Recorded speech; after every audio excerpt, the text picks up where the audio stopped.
Good afternoon. Welcome to business lunch. Stock markets bear grip లో ఉన్నాయి, భల్లూకం పట్టులో ఉన్నాయి. సో బేర్ ఆపరేటర్స్ పూర్తిగా మార్కెట్స్ ను ఆక్రమించినట్లు కనిపిస్తుంది. ఎటువంటి సీరియస్ దుర్వార్తలు లేకుండానే, ఎటువంటి సీరియస్ న్యూస్ లేకుండానే, నెగిటివ్ న్యూస్ లేకుండానే మార్కెట్స్ ఒకసారిగా పతనం అయ్యాయి. Front line blue chip stocks కుప్పకూలడంతో నిఫ్టీ 2 సంవత్సరాల కనిష్ట స్థాయికి పడిపోయింది. ఎటువంటి టెక్నికల్ లెవెల్స్ ను మార్కెట్స్ ఖాతరు చేయడం లేదు. ఒకే ఒక ప్రయాణం డౌన్వర్డ్ జర్నీ మాత్రమే గమనిస్తున్నాము. సో రేపటి F&O ఎక్స్పైరీ షార్ట్ కవరింగ్ ఏదైనా వస్తుంది, కొంత రికవరీ వస్తుంది, పుల్ బ్యాక్ వస్తుందని ఆశించిన వారికి ఆశాభంగం తప్పలేదు. మార్కెట్స్ భారీగా పతనం అవుతున్నాయి. ఒక దశలో 500 పాయింట్లకు పైగా నష్టపోయిన సెన్సెక్స్ ప్రస్తుతం సుమారుగా 450 పాయింట్ల నష్టంతో 15,617 పాయింట్ల దగ్గర ఉంది. సో ఎప్పటికప్పుడు లెవెల్స్ ను అధిగమిస్తూ కిందకి ప్రయాణిస్తున్నాయి స్టాక్ మార్కెట్స్. F&Oలో 4500, 4600 లెవెల్స్ దగ్గరే పుట్స్ కొంటున్నారు. అలాగే కాల్ రేటింగ్ 4700 అంతకంటే కింద కాల్స్ లో ఎక్కువ యాక్టివిటీ కనిపిస్తుంది. ప్రీమియం 4700 కాల్ ప్రీమియం 110 రూపీస్ నుంచి ఆల్మోస్ట్ 30 రూపాయలకు పడిపోయింది. సో 4720 స్థాయిని బ్రేక్ చేయదు, బ్రీచ్ చేయదు, కిందికి రాదు నిఫ్టీ. అక్కడ కొంత సపోర్ట్ లభిస్తుందని ఆశించారు. అయితే ఇది ఆగస్టులో చూసిన కనిష్ట స్థాయి. దీన్ని కూడా దాటి ప్రస్తుతం 4680 లెవెల్స్ దగ్గర ట్రేడ్ అవుతోంది నిఫ్టీ. సుమారుగా 2 సంవత్సరాల కనిష్ట స్థాయికి పడిపోయింది. సో ఫిబ్రవరి 2010 జనవరి తర్వాత నిఫ్టీ ఇంత కింద స్థాయికి రావడం ఇదే ప్రథమం. లార్జ్ క్యాప్ స్టాక్స్ పరిస్థితి చాలా ఆందోళనకరంగా మారింది. ఆగస్టులో మనం గమనించిన కనిష్ట స్థాయి నుంచి కూడా 10 to 20% నష్టపోయాయి.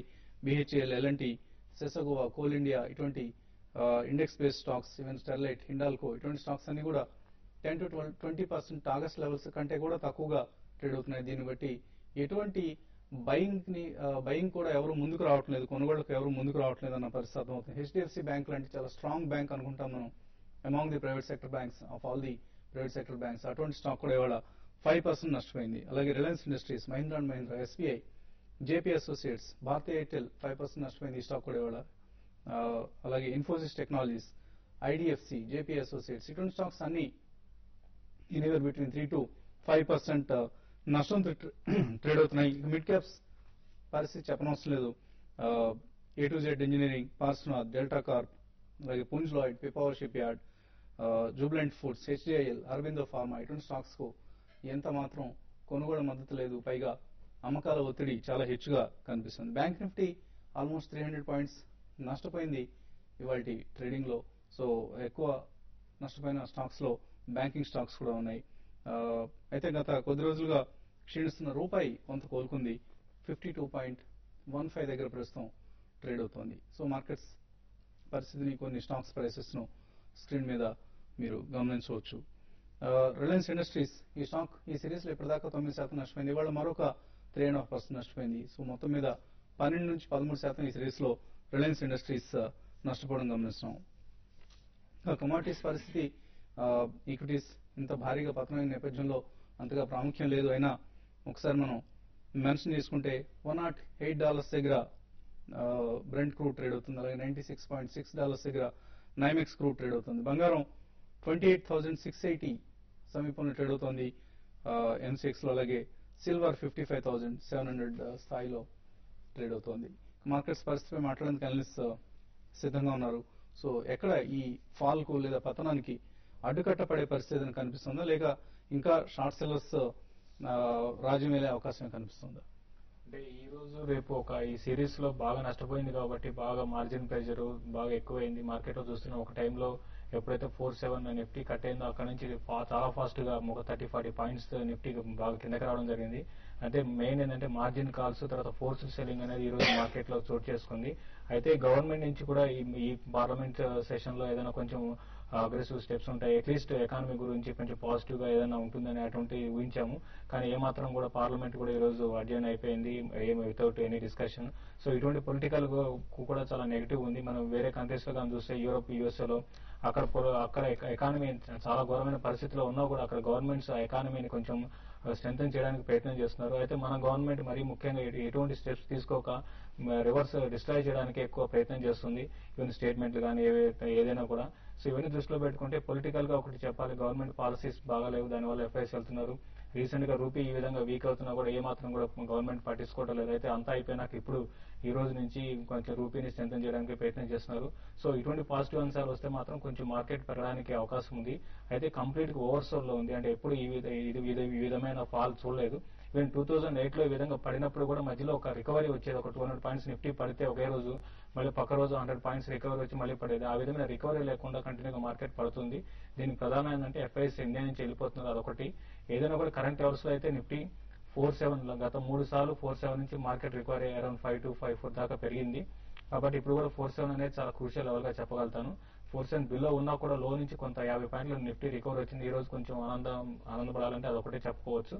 ఒకవేళ ఇదే కంటిన్యూ అయితే మాత్రం అబౌవ్ 4,700 కానీ పైన నిఫ్టీ క్లోజ్ అయితే కొంచెం ఒక బయింగ్ అనేది index based stocks, long own funds కానీ ఇటువంటి వాటిలో ఇండెక్స్ బేస్డ్ స్టాక్స్ కానీ బై చేస్తే కొంత బయింగ్ వచ్చి కొంచెం రికవర్ అవడానికి అవకాశం ఉంది. ఏదైనా ఈ రోజు రేపు మాత్రం ప్యానిక్ సిచ్యువేషన్ అయితే ఉండే అవకాశం ఉంది. నెక్స్ట్ సిరీస్ ఫస్ట్ హాఫ్ లో కొంచెం మార్కెట్ రికవర్ కావడానికి అవకాశం ఉంది. అలాగే పక్కన డిస్ప్లే చేస్తున్న నెంబర్స్ సంబంధించిన వివరాల్లో చివరి అంకె శాతాన్ని తెలియజేస్తుంది. ఈ అంశం గమనించండి. మన వాళ్ళు అటువంటి ఇండికేషన్స్ ఏవి లేకుండా అంకెలు A.B.C లాగా వేస్తూ వస్తున్నారు. సో కమాడిటీస్ పరిస్థితి, కమాడిటీస్ లో ఏమైనా చెప్పుకోదగిన మార్పులు కనిపిస్తున్నాయి? కమాడిటీస్ పరంగా చూసుకున్నట్లయితే నిన్న వచ్చినటువంటి యుఎస్ జీడీపీ ఫిగర్స్ అంచనాలకు అనుకూలం కన్నా కొంత తక్కువ రావడం, 2.5% ఎక్స్పెక్టెడ్ క్వార్టర్ ఆన్ క్వార్టర్. ఈ క్వార్టర్ కూడా 2.5% ఎక్స్పెక్ట్ చేశారు. అయితే 2% రావడంతో కొంత గోల్డ్ అండ్ సిల్వర్ పైన నిన్న బయింగ్ రావడం జరిగింది. ఆల్మోస్ట్ గోల్డ్ లో కానీ చూసుకున్నట్లయితే 400 పాయింట్స్ పాజిటివ్ గాను, అదేవిధంగా సిల్వర్ చూస్తే 2200 పాయింట్స్ పాజిటివ్ గాను ట్రేడ్ కావడం జరిగింది. అయితే ఈ రోజు ఓపెనింగ్ చాలా గ్యాప్ తో ఓపెన్ కావడం, మైనస్ లో ట్రేడ్ కావడం మనం చూస్తున్నాం. అయితే దీనికి ప్రధాన కారణంగా చూసుకున్నట్లయితే ఈ రోజు వచ్చేటువంటి యుఎస్ జాబ్లెస్ క్లైమ్స్ డేటా కానీ చూసుకున్నట్లయితే 590K ఉన్నది. కొంత తగ్గుదల వస్తుంది అనే అవకాశం ఉంది. దీంతో కొంత డాలర్ కి కొంత పాజిటివ్ ఇంపాక్ట్ వస్తుంది. కాబట్టి కొంత గోల్డ్ లో కొంత డౌన్ కావచ్చు అనే సూచనలతో కొంత డౌన్ సైడ్ రావడం జరిగింది.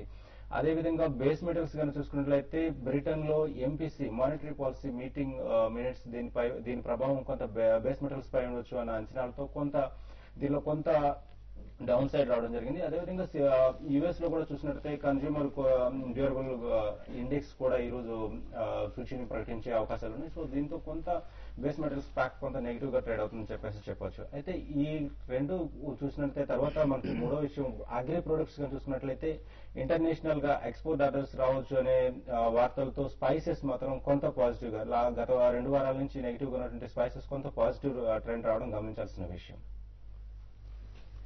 కాలర్స్ కొంతమంది వెయిట్ చేస్తున్నారు. మురళి హైదరాబాద్ నుంచి ఫస్ట్ కాలర్. మురళి,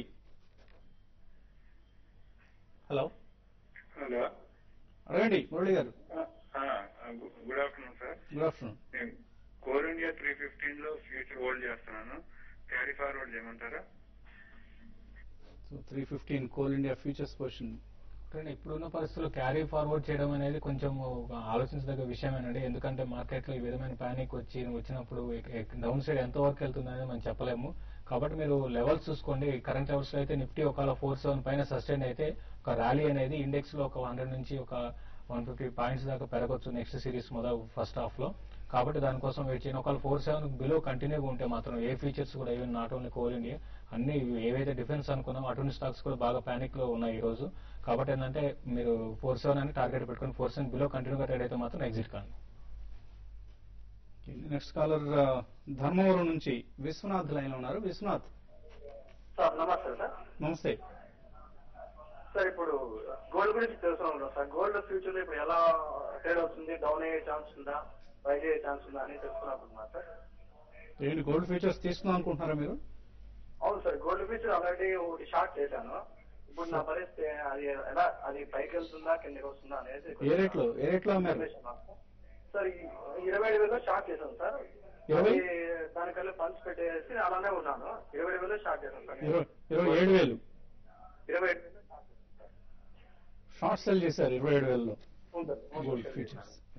ఇక గోల్డ్ ఫ్యూచర్ గా చూసుకున్నట్లయితే ఇది మనకి డిసెంబర్ 5th గోల్డ్ మినీ అయితే కనుక ఎస్పెషల్లీ డిసెంబర్ 5th ఎక్స్పైరీ ఉందండి. అదేవిధంగా గోల్డ్ గుని అండ్ గోల్డ్ పెటాల్ వచ్చేసరికి మనకి 31st ఎక్స్పైరీ అనమాట. అంటే మనకి బిఫోర్ 5 days టెండర్ పీరియడ్ కాబట్టి 2-3 days సెషన్స్ మాత్రమే మనకి గోల్డ్ పెటల్ అండ్ గునియాకున్నాయి. అండ్ దట్టు ఏమంటే ఈ 4 కూడా కంపల్సరీ డెలివరీ కాంట్రాక్ట్స్ అనమాట. దాంతో ఏమంటే ఈ 2 to 6 సెషన్స్ మాత్రమే ఉన్నాయి కాబట్టి కొంత ఎక్కువ వొలటైలిటీ ట్రేడ్ అయ్యే ఛాన్సెస్ ఎక్కువగా ఉన్నాయండి. అయితే ఈ రోజు ట్రెండ్ గా చూసుకున్నట్లయితే అరౌండ్ 28,260 అబోవ్ ఉన్నంత వరకు కొంత పాజిటివ్ అనేసి ఉండే ఛాన్సెస్ ఉన్నాయన్నమాట. సో నా అడ్వైజ్ ఏమంటే 28,260 ఆ రేంజ్ 300 ఆ రేంజ్ వస్తే కనుక ఒకసారి ఎగ్జిట్ కావడం అవుతామండి. నెక్స్ట్ కాలర్ ఉదయగిరి నుంచి బాలరెడ్డి లైన్ ఉన్నారు. బాలరెడ్డి గారు, హలో. హలో బాలరెడ్డి గారు అడగండి. సార్, యూనిటెక్ ఫీచర్స్ లో ఉంది సార్ పొజిషన్. యూనిటెక్ ఫ్యూచర్స్ లో ఏ రేట్ లో తీసుకున్నారండి? సార్ 25 లో బై చేసాం. Okay, so company MD release అవుతున్నారని ఏమన్నా వార్త వచ్చిందా మీకు? అవును సార్, దానివల్ల ఈరోజు 4% పెరిగింది.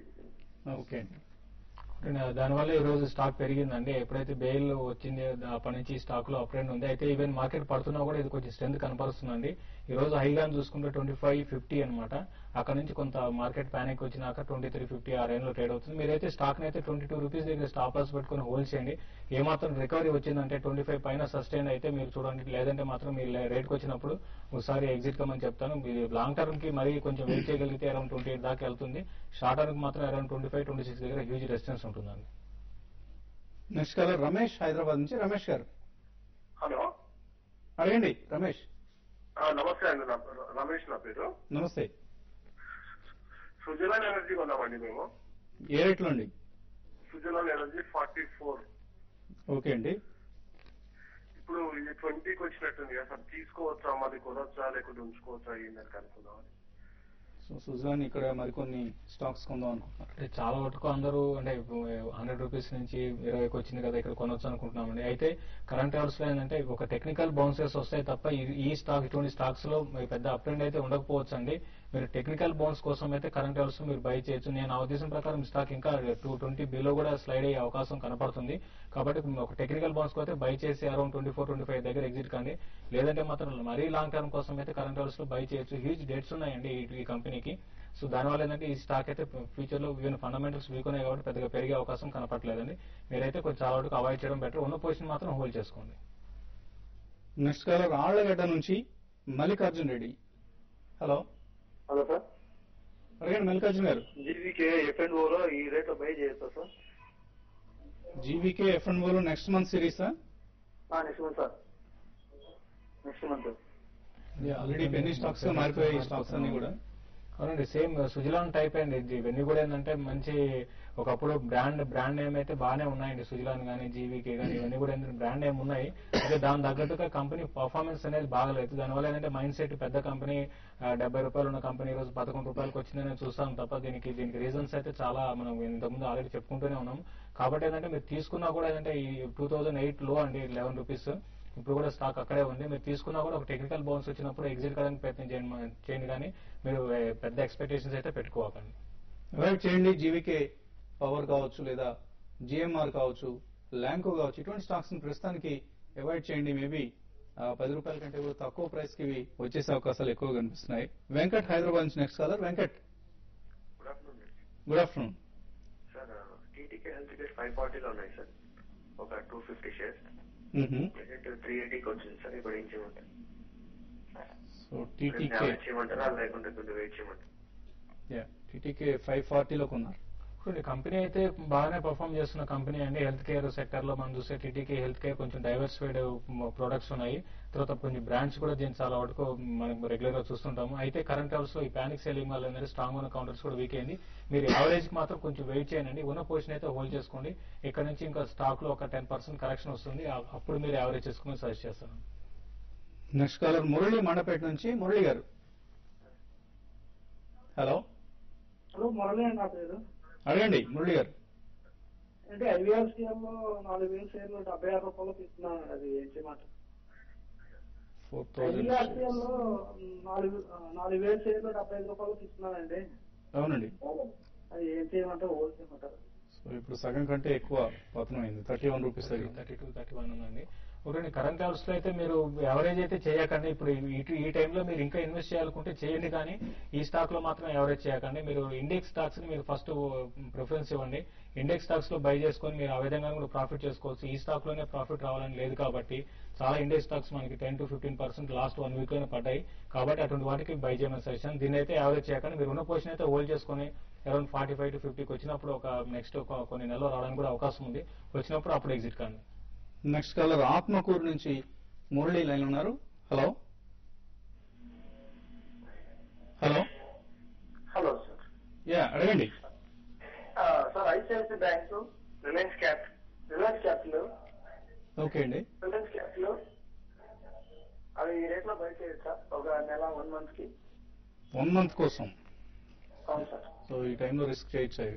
ఐసీఐసీ బ్యాంక్ అయితే కొంచెం తీసుకోవచ్చు అండి. ఎందుకంటే ఐసీఐసీ బ్యాంక్ 920 నుంచి కంటిన్యూగా పడుకుంటూ వచ్చింది. 720 దగ్గర ఉంది. అయితే టెక్నికల్ గా అయితే చాలా వీక్ ఉందండి. అరౌండ్ 755 దగ్గర దానికి హ్యూజ్ రెసిస్టెన్స్ ఉంటుంది. మీరు ధైర్యం చేయగలిగితే ఒక 1 month హోల్డ్ చేయగలిగితే డెఫినెట్ గా ఒక బౌన్స్ బ్యాక్, ఒక 70 to 80 రూపీస్ బౌన్స్ బ్యాక్ వస్తుంది. ఆ బౌన్స్ బ్యాక్ లో ఎగ్జిట్ అయిపోతే మీరు కరెంట్ ఆల్సో తీసుకోవచ్చు. రిలయన్స్ క్యాపిటల్ కన్నా రిలయన్స్ ఇన్ఫ్రాని బై చేయండి, లేకపోతే ఆర్ పవర్ అయినా బై చేయొచ్చు. రిలయన్స్ క్యాపిటల్ ఇప్పుడు ఏడీఏజీ ప్యాక్ లో అన్నింటిలో కొంచెం రిలయన్స్ క్యాపిటల్ ఒకటి వీక్ ఉంది. ఈవెన్ ఈ రోజు కూడా కొంచెం పాజిటివ్ న్యూస్ వచ్చింది ఆర్కామ్ కి. దానివల్ల సెంటిమెంట్ ఇంప్రూవ్ అయ్యి మిగతా అన్ని స్టాక్ ఐడిఐజీ ప్యాక్ కొంచెం మార్కెట్ పడుతున్నా కూడా కొంచెం స్ట్రెంత్ కనపడుతున్నాయి. రిలయన్స్ క్యాపిటల్ బదులు రిలయన్స్ ఇన్ఫ్రా కానీ ఆర్ పవర్ కానీ బై చేయండి. ఇది మీరు 1 month అవుట్లుక్ తో మాత్రం తీసుకోవడం చాలా రిస్క్ అండి. ఇక్కడ నుంచి ఒక 10% పడిన తర్వాత 5% పెరిగినందువల్ల మనకు వచ్చే ఉపయోగం ఉండదు. మీరు ఇంకా నష్టంలో ఉంటారు. So avoid taking any positions for the next 1 month 2 months అండి. ఇది చాలా ప్రమాదకరమైన ధోరణి, ఇది చాలా ప్రమాదకరమైన పరిస్థితిలో ఉన్నాయి మార్కెట్స్ కూడా. Try to avoid as far as possible short term investments or short term speculative positions. Next mails మనం పరిశీలించే ప్రయత్నం చేద్దాం. ఐడిఎఫ్సి 133 రూపీస్ లో తీస్తున్నారు అనిల్ కుమార్. ఎలా ఉంటుంది? ఒకటండి, ఇప్పుడు రీసెంట్ ఐసా 133 అండి, ఇప్పుడు 100 రూపీస్ దాకా వచ్చింది. ఈవెన్ 100 అరౌండ్ ఈ లెవెల్ నుంచి కొంచెం స్టాక్ లో బౌన్స్ రావచ్చు. దీని ముందు ఎంత ముందుకు చూస్తే ఇక్కడ నుంచి స్టాక్ పెరిగింది. కాబట్టి మీరు స్టాక్ అయితే హోల్డ్ చేయండి. ఇది కూడా కొంచెం బెటర్ గానే పర్ఫార్మ్ చేసే అవకాశం ఉంది. అయితే మళ్ళీ 133 రావడం అనేది ఇప్పట్లో అయ్యే అవకాశం కనపట్లేదండి. వెంకట్ వైజాగ్ నుంచి ఎల్ఎన్టీ ఫైనాన్స్ 52 రూపాయలు తీసుకున్నారు. అలాగే ఐఎఫ్సిఐ 3250 లో తీసుకున్నారు. యావరేజ్ చేయొచ్చా ఇక్కడ? ఎల్ఎన్టీ ఫైనాన్స్ అయితే యావరేజ్ చేయండి, కానీ ఐఎఫ్సీ అయితే యావరేజ్ చేయకండి. ఐఎఫ్సీ అని కొంత అవాయిడ్ చేయమని చెప్పారండి. విజయ్ కృష్ణ, మిక్ ఎలక్ట్రానిక్స్, జీవీకే, జేబీఎఫ్ ఇటువంటివన్నీ తీసుకున్నారు. ఏం చేయాలి ఇక్కడ? యావరేజ్ చేయొచ్చా? ఎంఐసీని అయితే యావరేజ్ చేయకండి.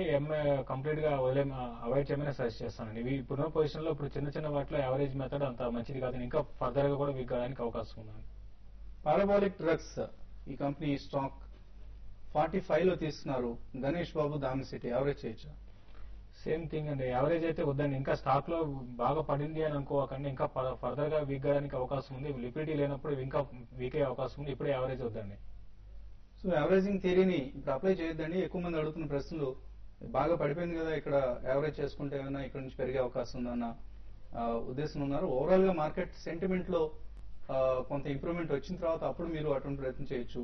అది కూడా స్టాక్ స్పెసిఫిక్ గా చేయడం బెటర్ అండి. హెచ్డిఐఎల్ 68 లో నిన్న కొన్నారు. Holder exit. గ్రంథి లక్ష్మి. ఇది కొంచెం వెయిట్ చేయండి అండి. మీరు కొంచెం మళ్ళీ అరౌండ్ పెరగడానికి అవకాశం ఉంది. దీనైతే కొంచెం వెయిట్ చేయండి. థామస్ కుక్, జిఎస్పిఎల్ ఇవి రెండు ఎలా ఉంటాయి? రామకృష్ణ గారి మళ్ళీ జిఎస్పిఎల్ అయితే 92 దగ్గర నుంచి బ్రేక్ అయ్యి 90 బిలో వచ్చిందండి. కరెంట్ అవర్స్ లో స్టాక్ 82 దాకా స్లైడ్ కావడానికి అవకాశం ఉంది. అరౌండ్ 82కి వచ్చినప్పుడు బై చేయొచ్చు. థామస్ కుక్ అయితే అవాయిడ్ చేయండి. విశాల్ రిటైల్, ఆర్సీఎఫ్, యూనిటెక్ ఇటువంటి స్టాక్స్ తీసుకోవచ్చా? పీబీబీ అడుగుతున్నారు. యూనిటెక్ అయితే కొంచెం ఈ రోజు రిలీఫ్ అంటే సెంటిమెంట్ కొంచెం ఇంప్రూవ్ అయి ఉంటుంది. ఇన్ని రోజులు కూడా దీనివల్ల ఈ స్టాక్ కంటిన్యూగా పడుకుంటూ వచ్చింది. కాబట్టి యూనిటెక్ లో మీరు లాంగ్ పొజిషన్ తీసుకోవచ్చండి. నాగరాజ్ పటేల్, మంచిర్యాల నుంచి. నాగార్జున అగ్రికెమ్ ఈ రేట్లు కొనుక్కోవచ్చా? నాగార్జున అగ్రికెమ్ వద్దండి, అవాయిడ్ చేయమని చెప్తాను. ఓకే అండి. సో ఫైనల్ గా ట్రేడర్స్ కు, కమోడిటీ ట్రేడర్స్ కి ఏమైనా సలహాలు ఇస్తున్నారు? ఎవరు మెయిల్స్ కూడా పంపడం మానేశారు, బహుశా విసిగెత్తినట్ల. ఓవరాల్ గా చూసినట్టయితే ట్రెండ్ బేస్ మెటల్ ప్యాక్ కొంత సపోర్ట్ లెవెల్ కి నియర్ గా ఉందండి. నియర్ లో ఉన్నాయి బేస్ మెటల్ ప్యాక్స్ అన్ని కూడా. అండ్ అల్యూమినియం అండ్ కాపర్ గాని చూసుకున్నట్టయితే రెండు బయింగ్ సైడ్ వచ్చే ఛాన్సెస్ కనిపిస్తున్నాయి అనమాట. ముఖ్యంగా కాపర్ గాని చూసుకున్నట్టయితే 378.60 నుంచి 379 రేంజ్ లో బై చేసుకుంటే కనుక 377.20 స్టాప్ లాస్ పెట్టుకోవచ్చు. అండ్ టార్గెట్ ఆఫ్ 383 అండి. ఏదైనా లాంగ్ షార్ట్ recommendations? 4-7 దగ్గర నిఫ్టీ దగ్గర అక్కడికి వచ్చిందండి నిఫ్టీ క్యాష్ అదైతే క్రాస్ కాలేకపోతుంది. ఒకవేళ 4-7 కానీ క్రాస్ అయితే మాత్రం కొంచెం మార్కెట్ లో రికవరీ అవడానికి అవకాశం ఉంది. లేదంటే మాత్రం ఇంకా ఈవినింగ్ కి ఇంకా ఫర్దర్ గా వీక్ కావడానికి అవకాశం ఉంది. ఇండిసో సెన్సెక్స్ సుమారుగా 400 పాయింట్ల నష్టాన్ని కొనసాగిస్తోంది. అలాగే నిఫ్టీ కూడా బ్యాంక్ నిఫ్టీ ఇన్ఫాక్ట్ 250 పాయింట్స్ నష్టంతో ట్రేడ్ అవుతుంది. నిఫ్టీ కూడా 4680 సమీపంలో వీక్నెస్ ప్రదర్శిస్తోంది. సో చాలా డిఫికల్ట్ టైమ్స్ ఇవి మార్కెట్స్ లో. గుండె ధైర్యం లేనివారు, బేజారెత్తేవారు, హడావుడి పడేవారు మార్కెట్స్ దూరంగా ఉండడం మంచిది కొద్ది రోజుల పాటు, అలాగే కొద్ది వారాల పాటు వీలైతే. ఇది వాటి బిజినెస్ లంచ్. తిరిగి రేపు ఉదయం 8:30కి బిజినెస్ బ్రేక్ఫాస్ట్ షోలో కలుద్దాం. Business lunch makeup courtesy. Beautiful people. By spa and salon. Look good every day, everywhere. Franchisee వివరాల కోసం 90009910